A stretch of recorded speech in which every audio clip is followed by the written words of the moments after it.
नमस्कार दोस्तों, कैसे हैं आप सभी। आज की कहानी का शीर्षक है बिखरे पन्ने। समय के साथ आधुनिकता के पैर पर पनपते नन्हे कपोल अपनी पहचान बनाने के लिए आतुर हो रहे थे। मौसम की अटखेलियाँ, आसमान का खुलापन, ऊंचे स्वर के शब्दनाद, इंग्लिश धुन पर रॉक संगीत का उन्माद, जैसे इन्हीं वस्तुओं में सारे जहां की खुशी समाहित हो। महानगर का शोरगुल, सुरपना और अब उम्र का साथ बर्दाश्त नहीं होता, लेकिन जवान होती कृतिका अपने पंख खोल आसमान में विचरण करने के लिए बेताब थी। छोटी सी टी शर्ट, खुले बालों के साथ तैयार हो आईने में खुद को निहार रही थी। 2 कमरों का 16 साल पुराना फ्लैट, सीलन भरी दीवारें, दीवार पर लगी पारिवारिक फोटो फ्रेम भी सीलन के कारण खुल चुकी थी। सीलन के साथ साथ चाय की महक घर को एक सुकून का एहसास करवा रही थी। संपूर्णा ने टीवी पर चल रहे रॉक म्यूजिक को कम करते हुए चाय का कप टेबल पर रखते हुए कहा, कृति, मौसम खराब हो रहा है, तुम कहाँ जा रही हो? आज तो कोई क्लास भी नहीं है तुम्हारी। ओ मम्मा, आज सैटरडे है, फ्रेंड के साथ लॉन्ग ड्राइव पर जा रही हूँ। तुम भी ना हर बात पर सवाल बहुत करती हो मॉम। मोना की माँ तो कभी उसे रोकती टोकती नहीं है, एक आप हो। कहते हुए कृतिका माँ के गले में बाहें डाल अपने जाने की स्वीकृति पाने की रिश्वत दी। माँ उसके मनोभाव को समझते हुए प्यार से उसके हाथों को छूते हुए बोली, बेटा, मौसम सही नहीं है, अब शाम भी होने वाली है, कब जाओगी और कब आओगी? मॉम यार, तुम भी टीवी सीरियल देखो ना, क्यों मेरी लाइफ में इंटरफेयर करती हो? आई एम 20+, अब मैं बच्ची नहीं हूँ कि तुम्हारे दुपट्टे से बंधी रहूँ। कहते हुए उसने माँ का दुपट्टा पकड़कर लहरा दिया। तभी नीचे से बाइक का हॉर्न सुनाई दिया। कृतिका ने दीवार पर टंगी अपनी पर्स उठाई, एक बार फिर मुड़कर आईना देखा और बालकनी से उसे देखकर बोली, वेट वेट, मैं आ रही हूँ। और पीछे छोड़ गई एक सेंट की महक जो संपूर्णा को अब और भी ज़्यादा ही चुभ रही थी। कमरे में छाई खामोशी और सेंट की खुशबू न जाने कितने सवाल उसके सामने लिए खड़ी थी। संपूर्णा ने बालकनी से देखा तो तक वह उस लड़के को देख पाती, उससे पहले ही कृतिका बाइक पर सवार होकर निकल चुकी थी। संपूर्णा बालकनी में पड़े कपड़ों को समेटते हुए अंदर आ गई। दीवान पर बैठे चादर पर पड़ी सिलवटों को सही करते करते अतीत के साए में कहीं खो गई थी। आज वह कृतिका को रोक रही थी, लेकिन उस दिन सुबोध ने भी उसे कितना रोकना चाहा था। जब वह उसे नौकरी करने से मना कर रहा था, वह हमेशा कहता, संपूर्णा, तुम यह जॉब मत करो, तुम्हारा बॉस तुम्हें आए दिन परेशान करता है, तो क्यों नहीं तुम दूसरा जॉब सर्च करती? लेकिन मैं सुबोध की बात ना मानकर अपने सुख की खातिर अपने बॉस की बात मान ली थी। मेरा बॉस रितेश भी मुझसे इसी तरह रोज़ बाइक पर लेने आता। सारी मल्टी के लोगों को मेरे और मेरे बॉस के संबंधों के बारे में पता चल चुका था। घर में रोज़ लड़ाई झगड़ों की वजह से सास ससुर जल्दी चल बसे। सासू माँ स्कूल टीचर थी। सारी जिंदगी उन्होंने पैसा कम कमाया, पर पद और नाम तो बहुत कमाया था। सभी आदर से उन्हें आंटी बोलते थे। यह बात उन्हें अंदर ही अंदर खा गई थी कि मेरी बहू मेरे विचारों से बिल्कुल विपरीत है। वह हमेशा कहती, अरे हमें मत पूछो, कम से कम अपने बच्चों को और अपने पति को तो पूछो, ताकि जीते जी मैं यह दिन ना देख सकूं। लेकिन तब मेरे दिमाग में सिर्फ रितेश का भूत सवार था। इन सब बातों के चलते मेरे और मेरे पति के संबंधों में दरार आ चुकी थी। दोनों बेटियां भी हमेशा लड़ाई झगड़ों को देखकर ही बड़ी हुई। अब वह भी अपनी लाइफ अपने मुताबिक जीना चाहती थी। जूही बड़ी बेटी मल्टीमीडिया का कोर्स करने के लिए एजुकेशन लोन लेकर दिल्ली चली गई। सुबोध भी बिना तलाक के ही अलग रहने लगे। उन्होंने अपने होठ हमेशा के लिए सिल लिए थे। जब बहुत ज़रूरत होती तभी बात करते, अन्यथा नहीं। वह खुद ही अपना खाना बनाते, जॉब करते। माँ बाबा तो चल बसे थे, वह बस जी रहे थे। जब जूही दिल्ली में थी तब सिर्फ एक बार फ़ोन आया था, मिलना चाहता हूँ। उस वक्त मैं अपने ईगो पर सवार थी। बोली, क्या समस्या है, फ़ोन पर ही बता दो। तब उन्होंने कहा था, जूही को तुम्हारी सख्त ज़रूरत है, वह गलत संगत में पड़ गई है और डिप्रेशन की शिकार हो गई है।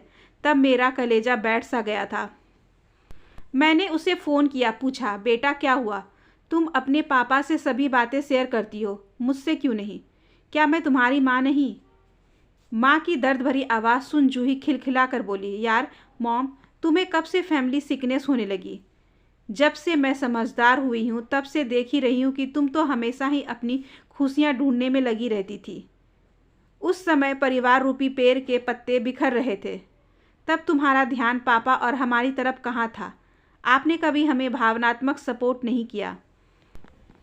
पापा हमेशा दूर रहकर भी मुझसे मेरी प्रॉब्लम पूछते रहे, आप नहीं। और हाँ, मैं ठीक हूँ, अपनी प्रॉब्लम खुद सॉल्व कर सकती हूँ। कहते हुए जूही ने फ़ोन काट दिया। संपूर्णा ने उस वक्त तैस में आकर आनंद फानंद दिल्ली का टिकट बुक कर दिल्ली पहुँच गई। जूही के हॉस्टल पहुँची तो पता चला कि अब वह हॉस्टल में नहीं रहती। वह बार बार जूही को फ़ोन लगा रही थी, लेकिन हर बार जूही फ़ोन काट देती। बहुत कोशिशों के बाद जूही ने फ़ोन उठाया। माँ, फ़ोन क्यों कर रही हो? मैं दिल्ली आई हूँ, तुमसे मिलना चाहती हूँ, एड्रेस भेजो। माँ को दिल्ली में पाकर जूही बेचैन हो गई। उसने अपने आप को संभालते हुए बेमन से घर का एड्रेस सेंड किया। संपूर्णा उसी एड्रेस पर जा पहुंची। एक पॉश कॉलोनी में बड़े बड़े फ्लैट, स्विमिंग पूल, पार्किंग में BMW, ऑडी, मर्सिडीज़ लग्जरी गाड़ियां देखकर वह दंग रह गई। खुद को बहुत ही हीन महसूस कर रही थी। साधारण कपड़े उसकी दशा बयां कर रहे थे। तभी वॉचमैन ने पूछा, किससे मिलना है? वह उस रिच माहौल को देखकर निशब्द हो चुकी थी। उसने मोबाइल की स्क्रीन खोलकर वॉचमैन को एड्रेस दिखाया। उसने सलाम करते हुए उसे ऊपर से नीचे तक देखा। मन में कई सवाल सोचते हुए उसने D ब्लॉक 2nd फ्लोर की और इशारा किया। संपूर्णा को ऐसा महसूस हो रहा था जैसे किसी स्वर्ग में किसी कीड़े का प्रवेश हो रहा हो। वह तेज कदमों से D ब्लॉक की ओर बढ़ गई। लिफ्ट में एक मादक सेंट की खुशबू महक रही थी। शायद उससे पहले कोई इस लिफ्ट से जा चुका था। वह 12वें माले पर पहुंच पूरा कॉरिडोर इंडोर फ्लावर से सजा हुआ था। लोग इतने व्यवस्थित और इतने पैसे वाले भी हो सकते हैं, सोच रही थी। अचानक उसका पैर एक गमले से टकरा गया। वह संभलकर चारों ओर देखने लगी। एड्रेस में जो नंबर था, उस नंबर के दरवाजे की डोरबेल उसने घबराहट में बजा दी। बेल की धुन मधुर संगीत की स्वर लहरियों से सजी थी। उसे एक सुखद एहसास होने लगा। तभी जूही ने दरवाज़ा खोला। सभी साजो सामान, एक सुसज्जित फ्लैट देखकर वह दंग रह गई। सांवली सी जूही जो दिखने में औसत थी, उसने बाल कलर करवा रखे थे, छोटी सी स्कर्ट पहने थे, होंठ और नाभि पर उसने टॉप गोद रखे थे, गर्दन के पीछे और हाथों पर टैटू बनाए हुए थे। काली काली जांघें देखकर वह सहम सी गई। क्या जूही पहले ऐसी थी? उसने माँ को बेमन से बैठने को कहा। आप यहाँ क्यों आई हो? बेटा, तेरे पापा ने बताया कि तू डिप्रेशन में है। बस तेरी बहुत चिंता हुई इसलिए मैं आ गई।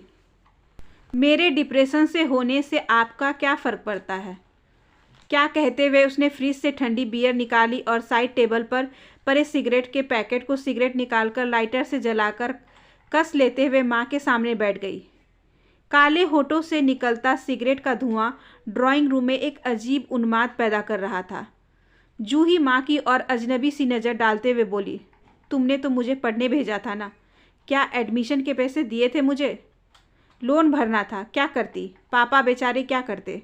उनकी तो तनख्वाह ही इतनी है कि उनका खुद का गुजारा ठीक से नहीं होता।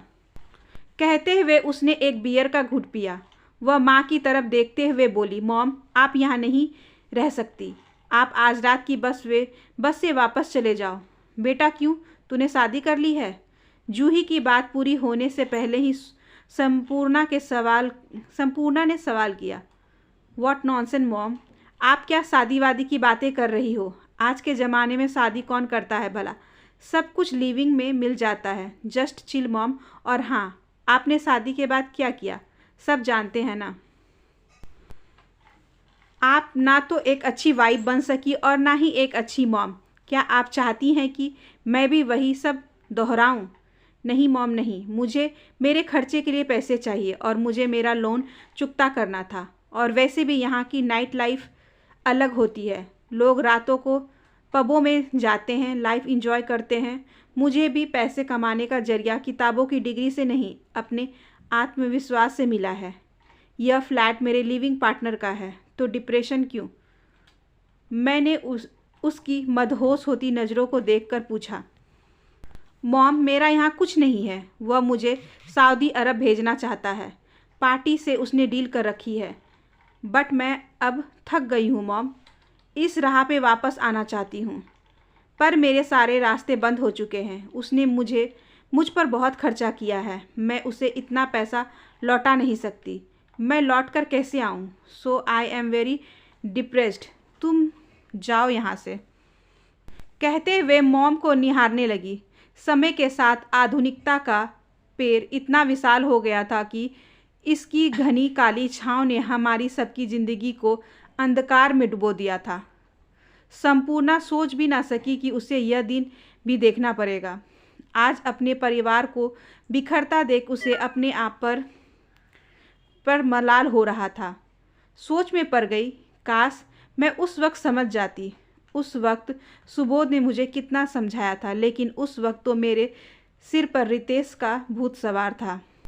यदि उस समय सुबोध की बात मान लेती तो शायद आज यह दिन न देखना पड़ता। वह वापस लौट आई थी, लेकिन उसकी रातों की नींद उड़ चुकी थी। जूही की अवस्था एक जल बिन मछली की तरह थी, बेबस थी। लेकिन जूही ने अपनी ज़िंदगी से समझौता कर लिया था। उसकी तंद्रा भंग हुई, वह खामोश दीवान पर बैठी थी। तभी उसे याद आया कि रात की दवाई खानी है। उसे लीवर सिरोसिस हो गया था और समय के साथ रितेश ने भी उससे अपना काम निकल जाने के बाद किनारा कर लिया था। उसने घड़ी देखी, रात के 2 बज रहे थे। कृतिका अभी तक नहीं आई थी। उसने बालकनी में झांका, चारों ओर सन्नाटा बिखरा पड़ा था। कुत्ते के रोने की आवाज़ रात के सन्नाटे को चीरती हुई उसके कानों के पर्दे चीर रही थी। वह बेचैन होकर बार बार नीचे झांक रही थी। तभी मोटर बाइक की लाइट उसकी आंखों पर पड़ी। शायद कृतिका आ गई थी। वह लड़का उसे उतारते वक्त हक करके चला गया। कृतिका के कदम डगमगा रहे थे। कृतिका ने चाबी से दरवाज़ा खोला। एक अजीब सी बदबू उसके जिस्म से आ रही थी। जब गई तब सेंट की खुशबू, और अब माँ को सामने खड़ा देख अचानक बोली, मॉम तुम सोई नहीं? संपूर्णा की आंखों से आंसू बहने लगे।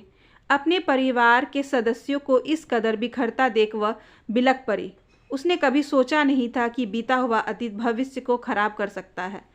इस आधुनिकता की दौर में अपने परिवार रूपी किताब के पन्ने कुछ इस तरह बिखर जाएंगे, ऐसा उसने कभी ख्वाबों में भी नहीं सोचा था। कृतिका माँ को बिलखते देख बोली, मॉम आप मत रो। काश आपने पहले ही इस घर को, पापा को, जूही को, हम सबको संभाल लिया होता। अपनी ख्वाहिशों की खातिर अपने पापा की बात नहीं मानी, इसलिए हम एक परिवार होकर भी अलग बिखरे पड़े हैं। संपूर्णा कांपते हाथों से कृतिका के चेहरे को हाथ में लेकर बोली, क्या अब सब कुछ पहले जैसा नहीं हो सकता क्या? माँ, सब ने अपनी अपनी राहें बना ली है। क्या तुम अपनी राह से वापस लौटी थी? बोलो, नहीं ना? फिर हमसे उम्मीद क्यों? संपूर्णा की नज़रों में बेचैनी, छटपटाहट और विवशता साफ झलक रही थी। रात के अंधेरे में उससे जिंदगी भी काली नज़र आ रही थी। अब वह चाहते हुए भी अपने ज़िंदगी के पन्ने समेटने में विवश थी, जो वक्त की आंधी में बिखर चुके थे। सिर्फ एक उम्मीद के सहारे जी रही थी कि कल का सूरज शायद कुछ अच्छा लेकर आए। इस ढलती उम्र में वह एक बार फिर से अपने परिवार रूपी माला को एक धागे में पिरोने में सफल होना चाहती थी। यही सोच लाइट बंद कर वह दीवान पर लेट गई और सोने की कोशिश करने लगी, लेकिन नींद अब कोसों दूर थी। समय रेत की तरह मुट्ठी से फिसल चुका था। कुत्तों के रोने की आवाज़ अब करीब आती हुई उसे महसूस होने लगी। वह उस काली रात के बाद उम्मीद के नए सूरज का इंतजार करने लगी। आशा करती हूँ कि आज की ये छोटी सी कहानी आपको अच्छी लगी होगी। अगर अच्छी लगी हो तो please like, share and subscribe करें हमारे चैनल को। ज़्यादा से ज़्यादा शेयर करें और बेल आइकन को ज़रूर प्रेस कर लें ताकि अगली वीडियोस की नोटिफिकेशन आपके पास सबसे पहले पहुँचे। धन्यवाद।